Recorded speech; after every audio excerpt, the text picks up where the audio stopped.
Welcome back to Trader UK. Adam here with an update on Novonix. Now, the last update I gave on Novonix was back on October 16th, which is less than 8 weeks ago, but the share price has more than doubled in that period of time.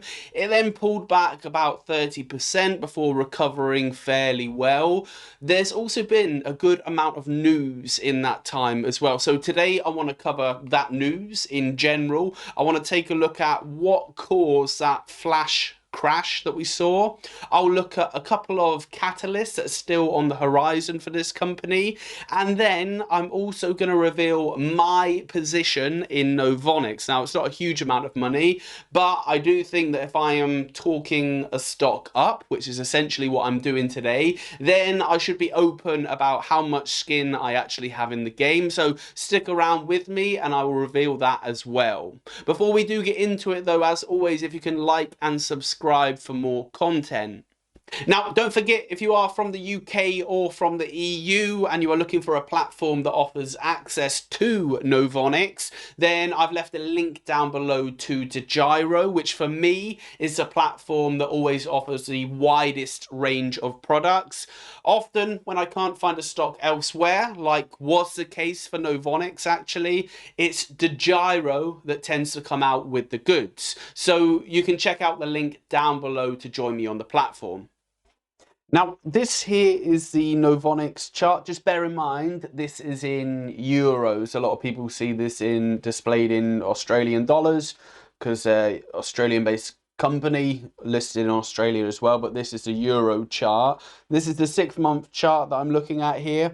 My last update was back here mid-October kind of time, and a few people said to me at that point that it's not a good time to be adding to my position, which I was doing because we were close to all-time highs, and they just didn't recommend it. Luckily, I did go ahead and do that, and the stock has been on a bit of a tear since then. There haven't really been many opportunities, many pullbacks to buy in, just your odd dip, but typically it's been heading in one direction.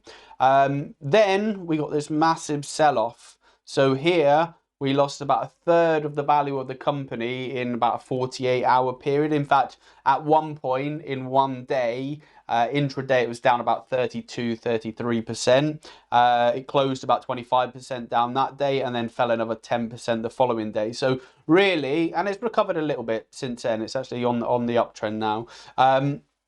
But really, what I want to do, I want to look at the news that's caused this, what in general has been going on. There must be some positive catalyst behind this, but also what caused that. You know, you don't drop a third of the value of a company in a day without something behind it. So that's what we're going to take a look at. Also, I will just point out the valuation of this company now. So 4.6 billion, that's Australian dollars though. So converting that to US dollars, we're still looking at a $3.3 billion company. So we're getting into the bigger numbers now. Just in general at the moment, the market has not been too kind to high growth companies. Well, more specifically, high growth companies where all the earnings are way out in the future. If you've got a high growth company with significant earnings now continuing to grow, then that has probably fared better than companies with no earnings now, but potentially some big earnings out in the future. And that's pretty much what we have here. That's a category that we're in with Novonix. So just as a bit of a side note, I'm actually quite surprised at how well the share price of Novonix has actually fared recently. But with all of the fear surrounding inflation and the inevitable interest rate hikes, I suspect we're going to see more headwinds and better buying opportunities than what we're seeing right now. The fact that the share prices remain pretty buoyant is probably testament to just how much potential this company has to be one of the key players in the North American battery supply chain. And I think the likelihood of that happening is getting greater and greater. Shout out to Elliot Holden, who sent me across this article at the beginning of December.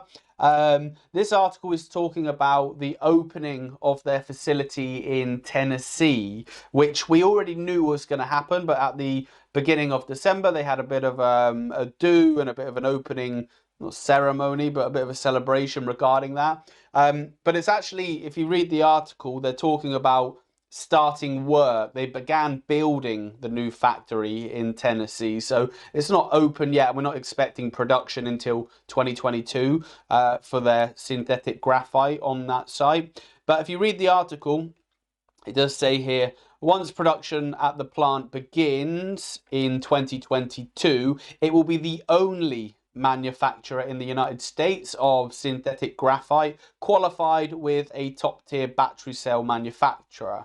It also goes on to confirm some other details that we already knew. It's going to produce 10,000 tons of graphite the year it opens, or the year after it opens, which is their target for 2023, and then 40,000 tons by the middle of the decade.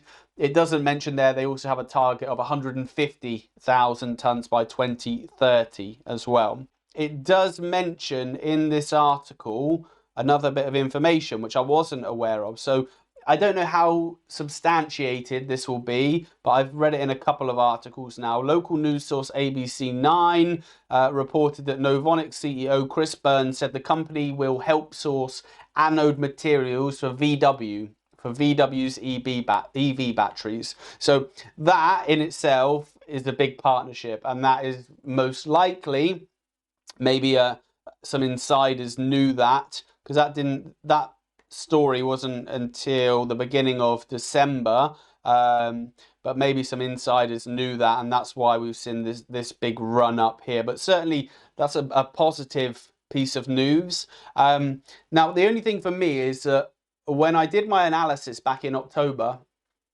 I didn't assume that they would, or I assumed that they wouldn't have any issues finding offtake partners. They have a material that is in high demand, in particular when it is manufactured and sourced in the US. It's going to be in very, very high demand. So I never assumed that they would have any issues finding buyers, finding offtake partners.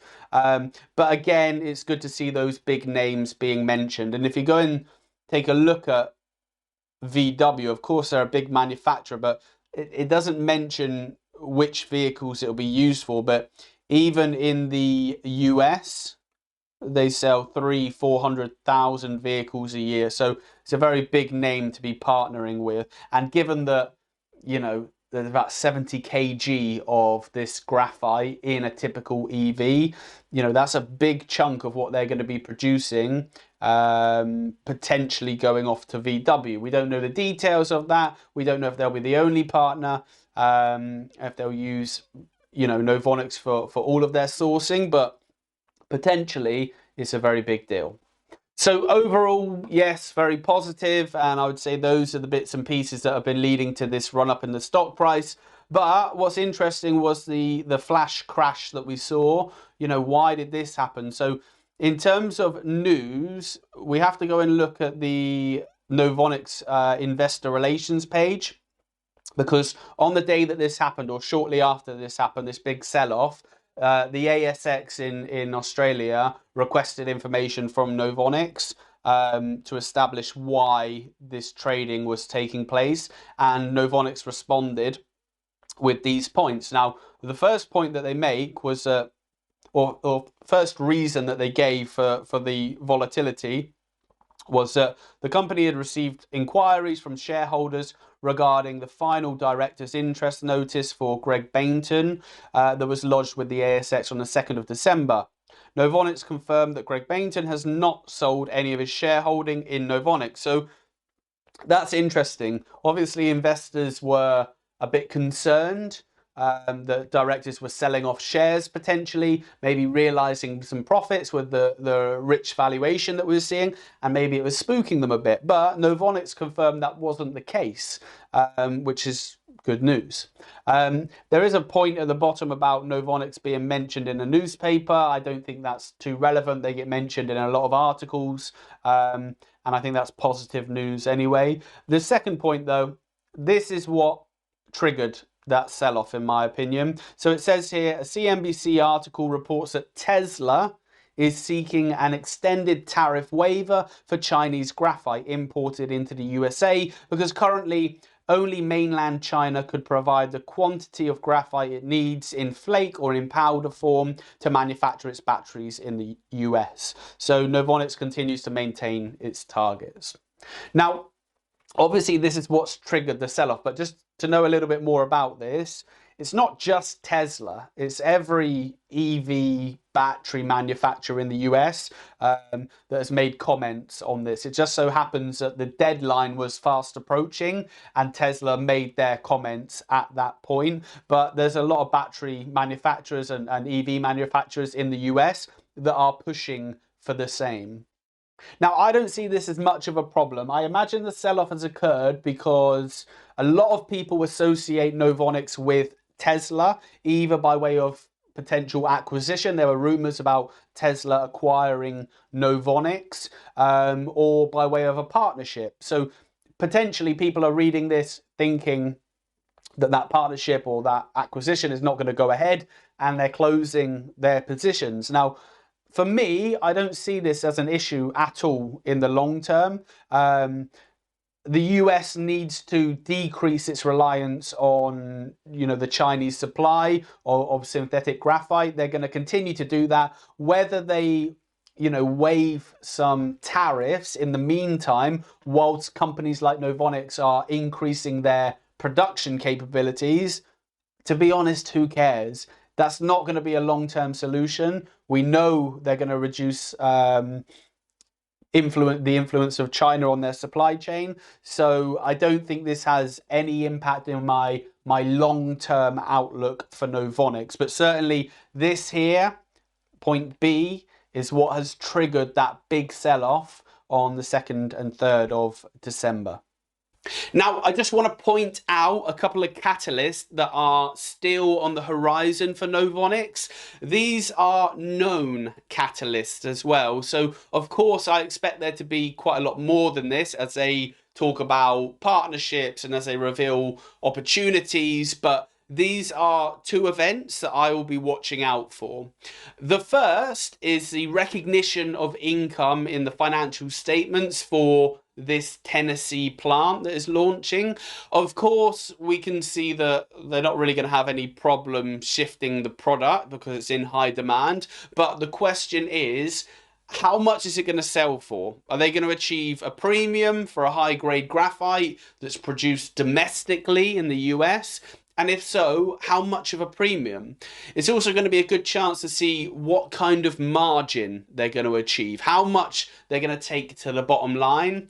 Now, based on the fact that they're aiming for 10,000 tons in 2023, and in 2022, they're only looking at 2,000 tons, then I would suggest that we aren't going to see production really online until the latter part of the year.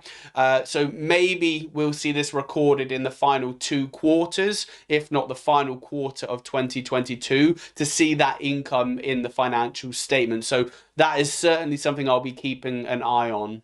The second catalyst that I'm watching out for is a US NASDAQ listing, which I think is still ongoing for the moment. They expressed an interest and they filed papers back in May. But as far as I'm aware, if you're buying this from the US, then you use the OTC exchange. I've had people contacting me from the US asking where they can buy this stock. So I imagine that it's not available via Robinhood, for example. And maybe someone can correct me on that if I'm wrong, but the bottom line is a listing on the NASDAQ in the US would bring a lot more eyeballs to this company and would make it accessible to a lot more investors.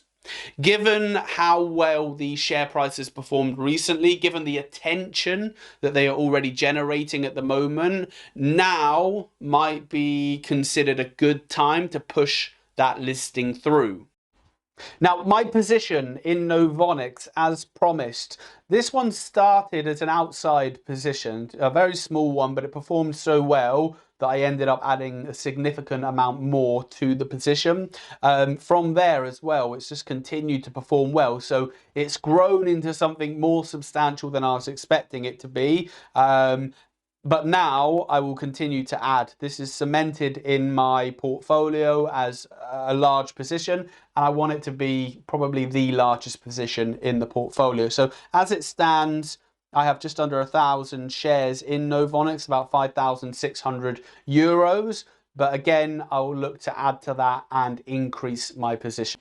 But I hope it helps you to know that I do have money in this particular company. I've mentioned a few times throughout the video that I do predict near-term headwinds for Novonix, purely due to the inflation environment that we're seeing. So I expect more of these flash crashes, maybe not as extreme as what we saw the other week, but these are what I'll be using as additional entry points.